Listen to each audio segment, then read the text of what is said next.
जय श्री राम। कैसे हैं गुरुजी? जिंदा है और पृथ्वी पर है। गुरुजी मेरी आपसे मिलने की बहुत इच्छा हो रही थी। श्री बागेश्वर वाला जी ने पूरी कर दी। मैं आपसे एक प्रश्न पूछना चाहती हूँ। उड़ेलो। उड़ेले? ज्यादा उड़ेले कि कम उड़ेले? बताओ। उड़ेलो प्रश्न। गुरुजी जैसे रामायण हम पढ़ते हैं तो उसमें हमने हर एक सदस्य, परिवार के हर एक सदस्य का चरित्र का वर्णन पाया। जैसे एक अच्छा पिता, भाई, पत्नी, देवर, सब कुछ पाया। मैं उसमें एक मतलब रिश्ते का अभाव महसूस करती हूँ कि उसमें भाई बहन के संबंध का वर्णन हम कहाँ खोजें। जैसे कि उसमें एक अच्छा पुत्र कैसा होना चाहिए ये बताया गया है, अच्छा पति कैसा होना चाहिए ये बताया गया है, अच्छी पत्नी कैसी होनी चाहिए ये बताया गया है, अच्छी माता कैसी होनी चाहिए ये बताया गया है। पर हम उस रामायण में भाई बहन का संबंध कितना निष्ठावान होना चाहिए, उसमें कितना प्रेम होना चाहिए, इस चरित्र को हम उस रामायण में कहाँ ढूंढे। वैसे तो मैंने रामायण सुनी हुई है रामानंद सागर की, तो उसमें देखा है कि रावण की एक बहन थी शूर्पणखा। तो उसमें रावण ने अपनी बहन के लिए प्रभु श्री राम से भी टकरा गया। तो क्या हम उसको भाई बहन के संबंध की एक अच्छा आदर्श मान सकते हैं क्या? बहुत सुंदर प्रश्न है। बहुत सुंदर प्रश्न है। धन्यवाद गुरुजी। रावण की बहन शूर्पणखा का आपस के दोनों का प्रेम जो राम जी से टकरा गया, ये बिल्कुल भी आदर्श नहीं। अच्छा गुरुजी। शूर्पणखा के पति का नाम विद्युज्जेवा। हाँ। विद्युज्जेवा का वध ऑलरेडी रावण ने किया। अच्छा जी गुरुजी। रावण ने मारा है। हाँ। इसी कारण से शूर्पणखा ने प्रण लिया था कि जैसे हमारे परिवार का बर्बाद, हमारा परिवार पूरा नष्ट कर दिया, हम भी तुम्हारा परिवार नष्ट करेंगे। अच्छा गुरुजी। जय हो गुरुजी। इसीलिए शूर्पणखा ने ये पूरी लीला की, क्योंकि उसके सुहाग को रावण ने मारा था। रावण को लगता था कि अगर कंपटीशन में कोई आदमी हो सकता है तो वो विद्युज्जेवा हो सकता है। अच्छा। जो शूर्पणखा का पति। हाँ। शायद नेट पर भी आर्टिकल आपको मिल जाएगा, नेट पर भी मिल सकता है, खोजना। हाँ। तो भाई बहन का प्रेम आप रावण शूर्पणखा में तो बिल्कुल मत खोजिए। जिसकी बहन नाक कटा है, हाँ। वो आदर्शवादी बहन तो हो ही नहीं सकती है। और उसके चरित्र को स्वीकार तो इसलिए भी नहीं किया जा सकता है कि ठीक है बहन कैसी भी है, बहन तो बहन होती है, इसमें कोई संदेह नहीं है। और इसका मतलब ये नहीं है कि स्वयं विवाह का प्रस्ताव लेकर के चली जाए। अच्छा। इतने ऊंचे खानदान की थी वो। तो सर बहन का क्या कर्तव्य है? उसकी अपने भाई की, बड़े भाई हो कोई, तो उसकी आज्ञा का पालन करना चाहिए। तुम क्या चाहती, आज्ञा का उल्लंघन करना? नहीं सुनो बहन। हाँ, वहीं आ रहे थे। हाँ। भाई बहन के जीवन का रिश्ता बहुत ही बारीक, बहुत ही कठोर होता है। अच्छा। सदा सदा के लिए होता है। एक ऐसा अटूट रिश्ता है कि जो यूं मानो एक धागे के दो मुखड़े होते हैं। एक मुखड़े पर भाई होता है, एक मुखड़े पर बहन बैठी होती है। जय हो गुरुदेव। गुरुदेव आपसे एक छोटी सी विनती और है। मेरा इधर सिर्फ एक भाई है, आप थोड़ा उसका सुन ले। वो क्या चाचा रहा, बहुत गुरुजी बहुत कृपा होगी आपकी।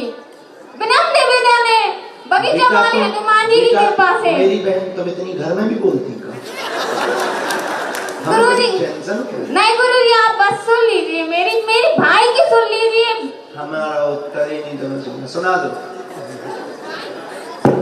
अपना प्रश्न, इतना लंबा कर पूरा हमारा प्रश्न उत्तर सुनने को तैयार है।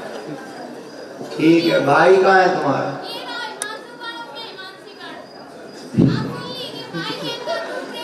भैया दे दे के माइक को। ये दोनों लड़ाई लेके आए, महालड़न का है। ये अपना तर्क अलग रखेगा। बोल भाई। जय श्री राम गुरुदेव। भाई साहब राम राम। गुरुदेव, जो आपने भारत देश के लिए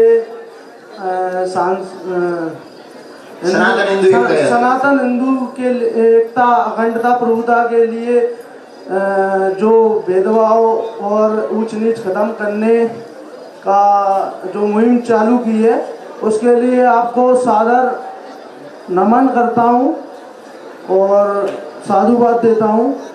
लेकिन गुरुदेव, मैं एक जानकारी और चाहता हूँ कि जो हमारे हिंदू धर्म में बड़े बड़े तीर्थ स्थल हैं, उनमें जो वीआईपी एंट्री का जो होती है, तो उसके नज़र में आपकी क्या राय है कि वो होना चाहिए या नहीं?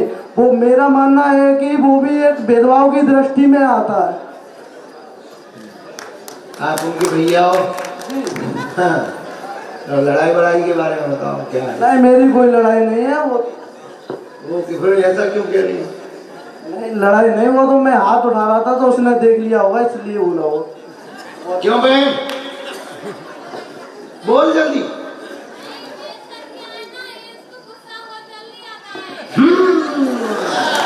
यही तो हमें सुनना था।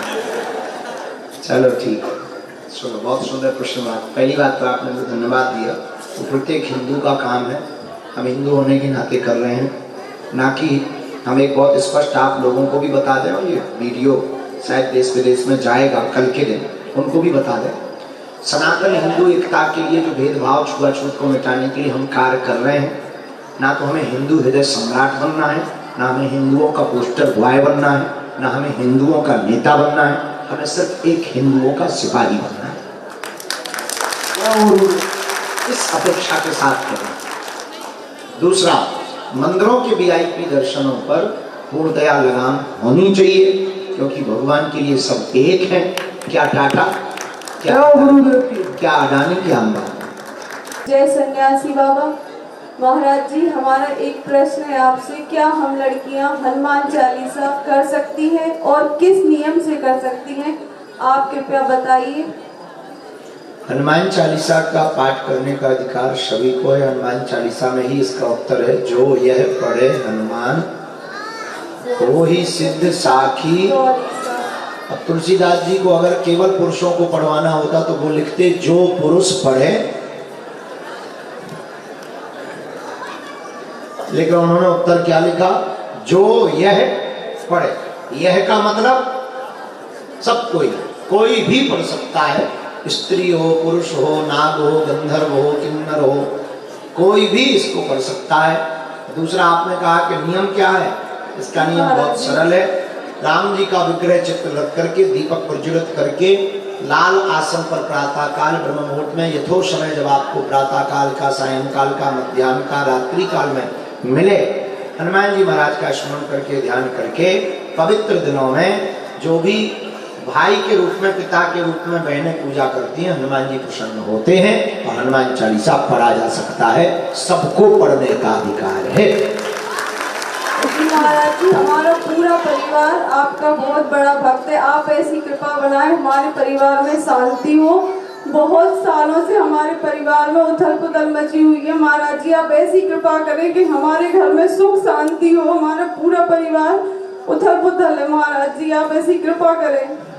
पूरा परिवार प्रसन्न रहे, हम सन्यासी बाबा से अर्जी लगा देंगे। जी महाराज जी, खुश रहो। जय श्री राम, जय बागेश्वर धाम, जय सन्यासी बाबा। वो जो गाय ली है ये बच्ची को दे देना, बाकी लोग बैठ जाओ, थोड़ी देर और, मात्र 5-10 मिनट और बैठ जाओ। 1 2, ये बच्ची को दे देना, खड़ी हो जाओ। ये जो साड़ी पहने गए, जय बागेश्वर धाम जी। जय बागेश्वर। महाराज जी, मैं ये गाय के गोबर से बना कर लाया हूँ आपके लिए। बहुत सुंदर है, ठीक है, आप आगे आ जाओ। ये बहन को दे दो, चश्मा वाली बहन को। बच्चे, बिटिया खड़ी हो जाओ। खूब बातें करते, रात को 2 बजे 3 बजे बातें करते। तो उन्होंने बहुत अच्छी बात कही, बोले हम उसको प्रेम की निशानी नहीं मानते। हमने कहा क्यों? बोले प्रेम की निशानी ताजमहल नहीं, प्रेम की निशानी तो बिहार का वो माझी है कि एक दिन उसने अपनी पत्नी प्रेग्नेंट थी, उसको पहाड़ से गिरते हुए देख लिया पानी लाते हुए, और उससे रहा नहीं गया। उसने हथौड़ा और छेनी उठाई और तब तक पहाड़ के पत्थरों को फाड़ता रहा, फोड़ता रहा, जब तक उसमें रास्ता नहीं बन गई।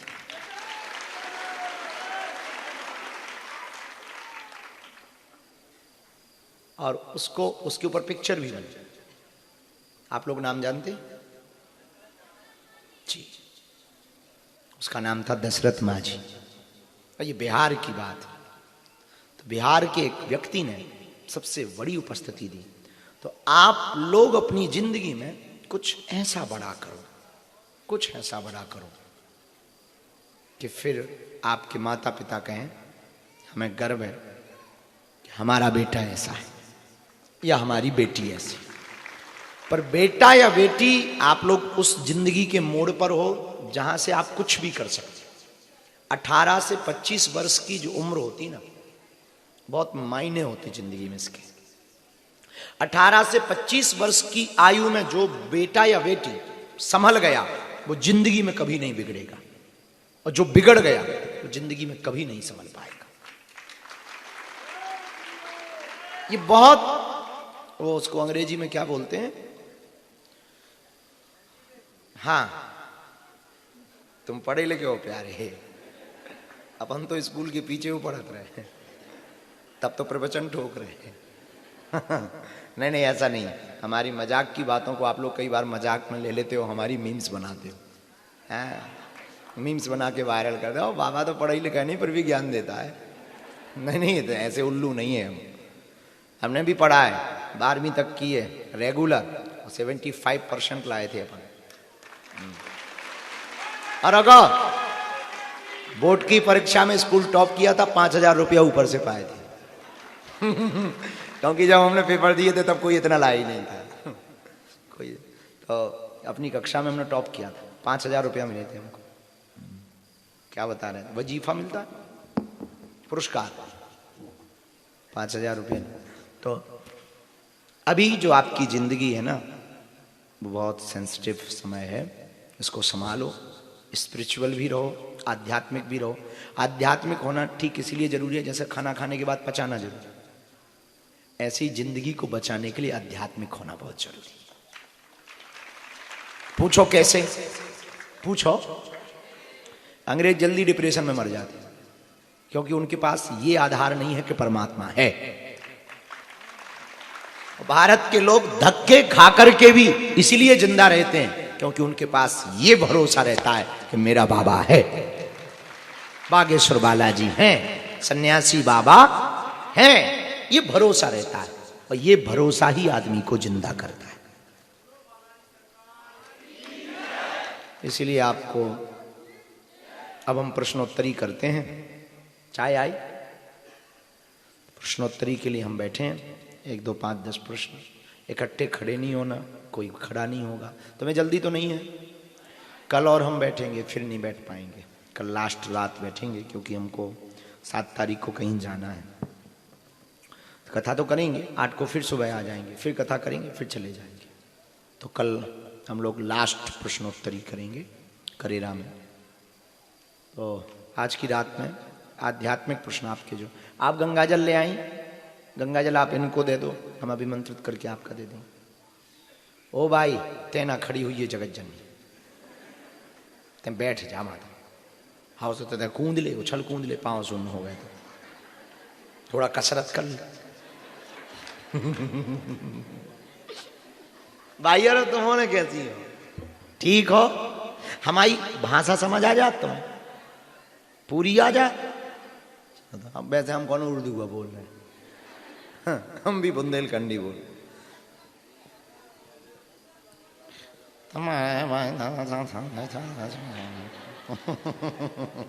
चलो आध्यात्मिक प्रश्न करो। माइक ठीक है, टोपा मास्टर आपके पास भी आए। गुरुदेव, अभी आप कह रहे थे कि जीवन में कुछ बहुत बड़ा करने की सोचें। मेरा हमेशा आधार रामायण रही है। बचपन से रामायण पढ़ी, परिवार आस पड़ोस से इतनी संगत मिली, कुछ करना शुरू किया था। रामायण पढ़ते थे चौपाइयों की, कई चौपाइयों के अर्थ नहीं समझ में आते, मतलब पढ़ते जा रहे हैं पर पढ़ते पढ़ते उनके, क्योंकि वो 550 साल लगभग पहले तुलसीदास जी ने लिखी थी। तो फिर हनुमान प्रसाद पोद्दार जी, जब उन बारे में खूब सर्च किया तो हनुमान प्रसाद पोद्दार जी जो टीकाकार हैं, जिन्होंने भावार्थ लिखा है, तो वो पढ़ते थे। फिर ऐसा लगता था कभी पूरा ऐसा समय निकालें कि चौपाइयाँ पढ़ा करें और फिर उसका भावार्थ। फिर भगवान ने ऐसे ऐसे प्रेरणा दी कि एक तो राम मंदिर के लिए गीत लिखा था ठीक 1 वर्ष पहले जब राम मंदिर का आदेश आया, और फिर उसके बाद रामायण का भावार्थ का लयबद्ध रूपांतरण करने का, वो आपको दिखाना चाहता हूँ। अच्छा, और ये पुस्तक ले लें। इसी में प्रश्नोत्तरी भी है कि प्रभु ये मैंने अच्छा किया कि क्या किया। और पूरी तो नहीं पढ़ पाएंगे, एक आध पेज जी देख जी, लेते। मैं ही आपको उसमें बताना चाहूंगा। जैसे शुरू में श्लोक होता है, शांतम शाश्वतम प्रमेय मनघम निर्वाण शांति प्रदम।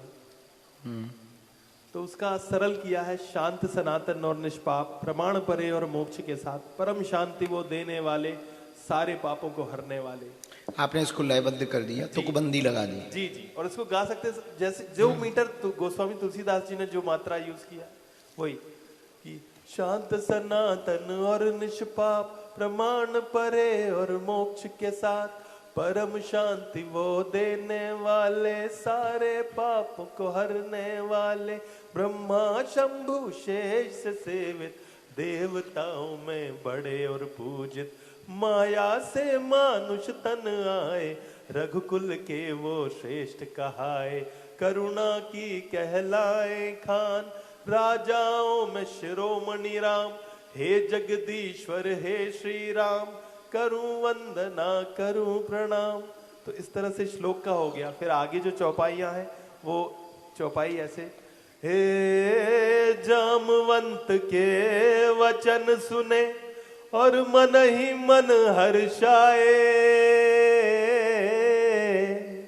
हनुमत पुलकित मन प्रफुल्लित, श्री राम को हृदय बिठाए, तन विशाल कर पर्वत सा, महाबली गर जाए, बोले मैं अब चलता हूं पर चाहे जो दुख आए, हर दुख सहना कंद मूल, फल खा लेना तुम भोज में, मैं चलता हूँ राम कृपा से, माता सिया की खोज में, हनुमान चले राम का नाम लिए।